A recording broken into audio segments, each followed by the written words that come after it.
Hi friends, மாலை வணக்கம். இந்த வாழ்க்கை ஒரு ஒரு நாளும் நமக்கு ஒவ்வொரு விஷயத்த சொல்லி கொடுத்துக்கிட்டே தான் இருக்குது. அதை நம்ம தான் தெரிஞ்சிக்காமல் வாழ்ந்துட்டுருக்குறோம்.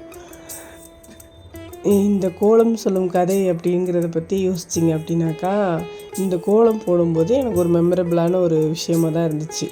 எப்படி அப்படின்னா, இந்த கோலத்துக்கு ஃபஸ்ட்டு சாணம் தெளித்து கோலம் போடணும் இல்லையா? அதுக்கு நான், என்னோடய சிஸ்டர், அவள் பையன் 3 பேரும் வாக்கபிள் டிஸ்டன்ஸாக கிட்டத்தட்ட நைட்டு ஒரு 10:30க்கு மேலே இருக்கும்.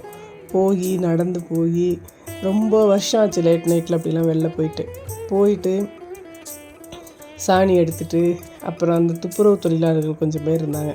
அவங்கக்கிட்ட கொஞ்சம் நேரம் பேசி டைம் ஸ்பெண்ட் பண்ணிவிட்டு, அப்புறம் அப்படியே வீட்டுக்கு நாங்கள் ரொம்ப தூரம் போய் சாணம் எடுத்துகிட்டு வந்தோம். பார்த்தா எங்கள் வீட்டுக்கு பின்னாடியே இருக்குது.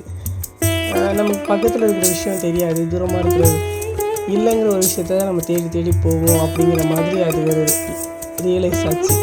அதுக்கப்புறம் திரும்ப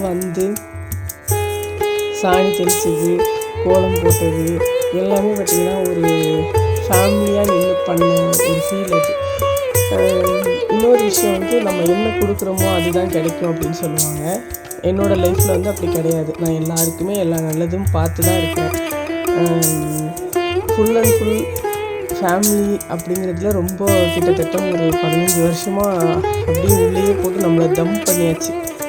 ஒரு பொண்ணாக தனியாக நம்மளோட திறமைகளை வளர்த்துக்க அப்படிங்கிறத பற்றி யோசிக்கவே முடியாமல் ஃபேமிலி ஃபேமிலி ஃபேமிலி அப்படிங்கிற மாதிரியே உள்ளேயே கடந்துட்டேன் நான்லாம்.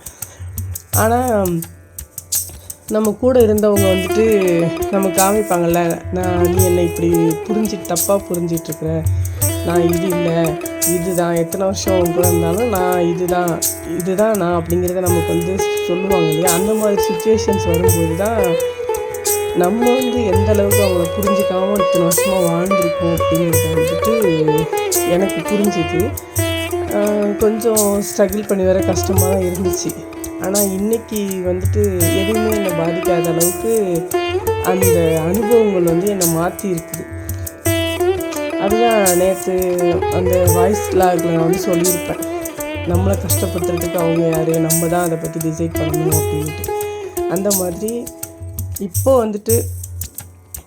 என் கூட இருந்தவங்களும் சரி, எங்களை விட்டுட்டு போனவங்களும் சரி, எல்லாமே கடவுளோட செயல் அப்படிங்கிறது தான் நான் புரிஞ்சுக்கிட்டேன். டாட்டா.